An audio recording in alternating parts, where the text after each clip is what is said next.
bawat isa at ang mundo'y bumangon. Nandito na siya. Muli po mga nanay at tatay ko, ang bagong tundo, bagong kongreso, ang ating working congressman, Congressman Ernix Junicio. Na ang pagkakataon, ang bawat isa at ang mundo'y bumangon. Nandito na siya, meron na tayong tsansa. Distrito 1, lakan na ba? Ating ipamon ang tundo. Congressman Ernix Junicio. Hi! Diyan sa likod, hello! Narinig niyo po ako? Good morning, magandang umaga po sa inyong lahat. Masayang masaya po ako makasama kayong lahat ngayong umaga. Masaya rin kayo? Nako, masalamat po sa pagpunta sa imbitasyon ni Yorme at ng aming grupo. Pero sa totoo lang, masaya po ako na makasama ko kayong lahat dahil miss na miss ko na po kayong lahat. Pwede bang isang I miss you? Isa pa, gusto ko, I miss you. O yun, masaya na ako kahit wala akong girlfriend, binaga, I miss you na sa akin. Sila nanay, sa inyo pong lahat, mula po sa Yorme's Choice, na pinangungunahan ng ating pinakamamahal at pinakamagaling na naging mayor ng lungsod ng Maynila, ang ating idol, ang ating mahal na mahal. Palakpakan niyo si Yorme Isko Moreno Dumagoso. Alam nyo, marami po nagtatanong sa akin, Kong Ernix, bakit ka sumama kay Yorme? Ang dali naman sagutin. Siyempre, tayong mga batang tondo, katulad po ni Yorme, si Kong Ernix, pinanganak, lumaki, at naglingkod mismo dito sa tondo. Hindi ko kayang iwanan yung tunay na batang tondo. At siyempre, talaga naman nung panahon ng pandemya at simula naupo hanggang natapos, tayong mga Manilenyo, lalong-lalo na taga-Tondo, inalagaan at minahal ni Yorme Isko Moreno. Pwede? At syempre mamaya po, nandiyan dyan ang kanyang partner, si Vice Chi Atienza, ang anak ng ating dating Mayor Lito Atienza. At naririto po yung mga konsehal naman natin. Una po, palakpakan nyo si Colonel June Ibay, si Chairman Bobby Hernane, Konsehal Jesus Taga Pajardo Jr., Joaquin Dumagoso. Lamang ng dalawang hinamo sa akin to, ha? Siyempre, ang ating napakasipag, ang doktora na konsehala pa, Irma Alfonso. At ang aking kumparet kaibigan, ang tatak bansay, Kuyang Ian Bansay Nieva. Kuyang Ian, parang marami kang palakpak, ha? Ako naman po ang inyong congressman na unang-una, mga nanay, tatay, nais ko pong magpasalamat sa inyo sa pagkakataon na binigay nyo sa akin. Hindi po naging madali yung laban ko noong nakaraan, pero dahil sa panalangin, dahil sa pagsuporta nyo sa akin, yung batang Ernix po, na dati nyong konsehal, ngayon po, congressman na ng District 1 ng Maynila. Maraming salamat po sa inyong lahat. Pero bagay na pinagpahalagahan ko po. Kaya gumawa po ako ng mga proyekto na papakinabangan ng mga batang Tondo. Pwede po ako magulat, mabilis lang. Pwede? Pwede! Kasi may time limit ako eh. Una, alam niyo po yung tanggapan ng mga dating congressman?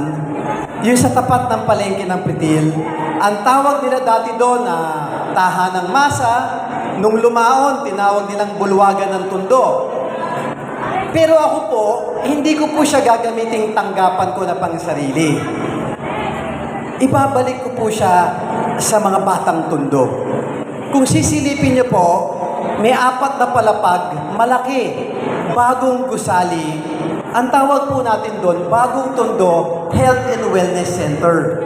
Ilang buwan po, papakinabangan na ninyo. Ano po ba ang ilalagay natin doon?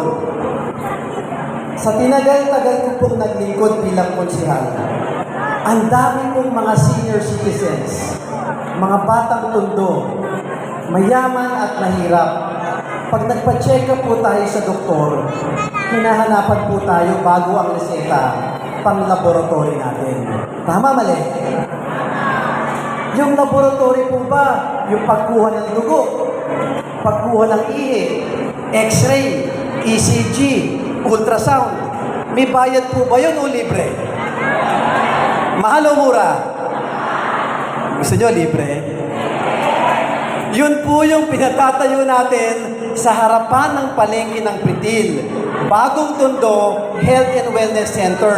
Libreng laboratory, libreng diagnostic, x-ray, ECG, ultrasound, para po sa lahat ng senior citizen at sa lahat ng batang Tondo, para po sa iyo yan. Okay ba yun? Hindi, kasi po, sa totoo lang, kilala niyo ba tatay ko si Jonix? Sige nga, taas ang kamay, kilala tatay ko si Jonix? Senior na rin tatay ko. Hindi, ang payo po kasi sa amin ng Ako tatay po yung nakaupo. Oh, ang proyekto mo, Hindi, ako po yung nakaupo dyan. nakikinabangan ng tao. Opo na. Pag ikaw nakaupo lamang. Kailangan ang gagawin mo sa mundo, darating yung panahon, hindi ka na congressman. Darating yung panahon, matatapos ang tenure mo sa paglilingkod. Ang importante, may maiiwan tayo sa tundo nung panahon tayo nanungkulan na papakinabangan ng lahat at higit na kararami dito sa tundo. Yun po ang ginagawa ni Kong Ernix Silicio. Pwede? O, dako tayo, mabilis lang sa kabila. Alam niyo ba yung Santo Niño de Tondo Church? O, meron tayo doon yung complex. Alam niyo yung complex? O, tulad ng pinangako ko noong panahon ng kampanya, salamat muli sa inyo at sa ating Panginoon, napagawa po natin. At kung sisilipin nyo, apat na palapag, nakatirik na po yung gusali. Meron po tayong bagong swimming pool. O, bagong indoor basketball court. Pang PBA, yung tabla po yung labag. Meron tayong locker room, shower room, meron po tayong gym para sa gusto magpa-sexy. Libre po yun, hindi yung BNT gym lang, world class. Tapos, meron din po tayong senior citizen center para sa kailangan ng mga senior, youth center para sa kabataan natin, at meron din po tayo sa Toktok, modular multipurpose hall. Yun yung birthday, binyagan, kasalan. Dati ginagawa natin sa ilalim ng tolda, sa harapan ng bahay natin. Ngayon, meron tayong magagamit po. Nanay, libre, fully air condition, at pag inimbita niyo ako, may regalo pa po kayo sa akin. Pwede? Hindi kasi maganda meron tayong pasilidad na sa mga halagang araw ng buhay natin, ikararangal natin, ang importante, libre natin magagamit. Pwede? O dako tayo sa tapat ng Santo Niño. O, malapit na ang simbang gabi. Si Yorme, pinagawa po niya yung Plaza Coriones. Tama ba rin? Si Kong Ernix, pinagawa ko naman po yung Plaza Hernandez. Yung nasa harapan ng Santo Niño de Tondo Church. Pag nagsimbang gabi po kayo, matatanaw niyo naman ngayon yung bagong Plaza Hernandez, may underground water dancing fountain. Bagong pasyalan, yung dating nasa PGC, sa Taguig. O, di na kayo pupunta doon. Di na ako sa tundo. Bagong pasyalan at maliwalas at maganda para sa mga senior citizens, sa mga apo at anak nyo, para po maganda ang pasyalan natin. Pwede? Pwede! Dali, dapat kayo rin sa kabila. Dito sa Pitas, alam niyo po yung Pitas? Yung aquatic, katabi ng aquatic, may pinatayo din po tayong dalawang gusali. Unang gusali, bagong tundo, bahay ng kabataan o youth center. Marami po tayong kabataan. Pagkatapos mag-aaral, ay, nayayaya sa pilaran, nayayaya sa sugan, Si Ernix. nayayaya minsan sa Ernix tayo the working congressman. Ayaw po yun. Kaya yung bagong tundo, bahay ng kabataan, makakasama ng youth, mga estudyante natin, yung mga lolo't lola. Nanay, pwede rin po kayong tumambay doon. Kasama ang mga magulang. May game room, dance studio, dati nagpa-practice sila sa kalsada. Ngayon, may dance studio na at may libreng recording studio para sa singer, artist, rapper, at higit sa lahat, Si Kong Ernest na po ang susuporta sa lahat ng may talent na mga batang Tondo para wala silang gastos sa pag-aaral nila at develop ng kanilang mga talento. Okay ba yan, nanay? O, teka, ito ang pinaka-importante. Pasensya na kayo, pinapalinahan po ako. Kasi ito po yung mga ginawa natin, gusto ko malaman nyo. Katabi din noon, napapagitnaan ng youth center at ng aquatic, ito po ang kinararangal ko sa lahat. Akala ko hindi ko magagawa. Dahil sinabi na nila, sa unang termino mo kung Ernix, hindi na kaya. Ang dami mo nang pinatayo. Pero nagpapasalamat po ako sa Panginoon at kay President Bongbong Marcos at kay Speaker Martin. Tinulungan po niya ako. Marami na po tayo dito sa mundo. Libre elementaryo. Tama eh. Sa pagkatiwanan niya, si Yorme, ginagawa pa yung Rosario at Mario Elementary School. Tama po ba? Ernix tayo, the working congressman. Marami na rin tayo libre high school. Nandyan ang Paes sa Balot. Nandyan ang Lulasco. Nandyan dyan ang Tondohay. Pero pagkatapos nila mga high school, gagraduate na magkukulehiyo. Tanong ko po sa inyo, dito sa Tondo, meron na ba tayong libreng kulehiyo? Meron wala? Sa tingin nyo, maganda ba kung meron? Eh kasi, nag-a-apply yung mga apo nyo sa PLM, sa UDM, pupunta pa ng City Hall. O, gusto nyo ba magkaroon ng libreng kulehiyo dito sa Tondo? Yun po ang nais kong banggitin sa inyo. I'm happy to report, mga nanay, tatay ko, mga lolo't lola ko, ipapatayo po natin ang kauna-unahang libreng kolehiyo dito mismo sa Tondo, doon lamang sa Pitas, yung dating skate park, bagong Tondo, bagong Universidad de Manila, libreng kolehiyo po para sa lahat ng mga apo at anak ninyo. Pwede? Ako, salamat po. Teka lang, mabilis na. Last 2 minutes. Oh, yung programa mo rin po na importante sa mga senior, unang-una, yung butika ni Kong, libreng maintenance medicines ng mga senior citizen. Magpapalista lang po kayo sa barangay chairman nyo, sa BTS namin, o pumunta kayo sa Baltasar, sa tanggapan namin, at kami na po ang maghahatid ng mga maintenance medicines nyo. Pwede? O pangalawa, lab ni Kong. Dahil lab po kayo, Libreng gamot. inaantay natin yung wellness center natin na libreng laboratory, iniikot po namin ang libreng laboratory at diagnostic center sa lahat ng barangay dito sa Tondo. Pag ginawa sa barangay 1, okay lang kahit hindi kayo tagaroon. Pumunta po kayo at magagamit niyo po yung libreng laboratory services natin. Pwede? Pwede. Okay, ito na. Wheelchair, Boto natin ha. tungkod, Balik natin sa walker, Kongreso.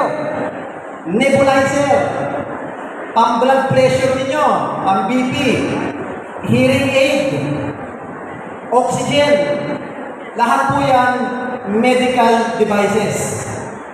Kung may nangangailangan po sa inyo, kaanak, kaibigan nyo o maging kayo, at hindi nyo po kayang bilhin, pwede po ba si Kong Ernix na magbibigay ng libre sa inyo? Pwede?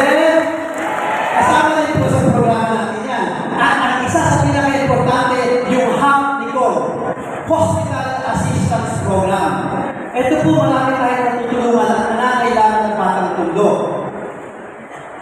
Alam niyo po ba yung ospital ng Tondo Medical Center? Sa Balot. Alam niyo po ba yung Jose Reyes? O alam niyo po ba yung PGH? O yung sa Quezon City, Heart Center, Lung Center, National Kidney Center, at Philippine Children's Medical Center. At meron pa yung mga napapalian ng buto sa orthopedic. Marami tayong seniors na napapasyente dyan. Nagkikisuyo po ako sa inyo. Pakatandaan po natin at ipaalam natin sa mga mahal natin sa buhay. Tulungan po ninyo akong maging lingkod bayan. Meron po akong programa. Boto natin. Boto. Balik sa Kongreso. The working congressman, Ernix Dionisio.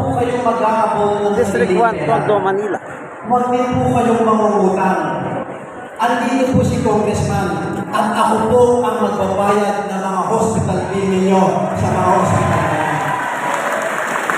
Sa totoo lang, ayoko po may mamamatay na batang tundo dahil lamang sa kahirapan. Kaya ang programa na Hospital Assistance Program, maraming may sasalba. At ang trabaho ni Congressman, hindi lamang po mag-ikot na mag-ikot, dapat makapagtutong tayo ng buhay ng kapwa natin. Pwede? At meron tayong hospital dito sa Malones, yung pangmayaman. Alam niyo ba yung hospital sa Malones? Ang tawag nila doon, ano? Manny Johnston. Dahil Manny Johnston nun, nagpapasalamat po ako sa kanila. Walang batang mundo, walang senior citizen, walang bata dito sa mundo natin na gusto pumunta at magbayad sa mahal na ospital. Wala. Hanggang bakit gusto natin sa buha. Tama mali? Pero pag ang asawa ninyo, ang anak ninyo, nag-aagaw buhay, iisipin mo ba kung mahal o mura? Ang importante, maisa pa natin yung buhay ng pasyente. Tama ba eh? O, pag pinasok ko sa Manny Johnston, huwag na po kayo mag-alala.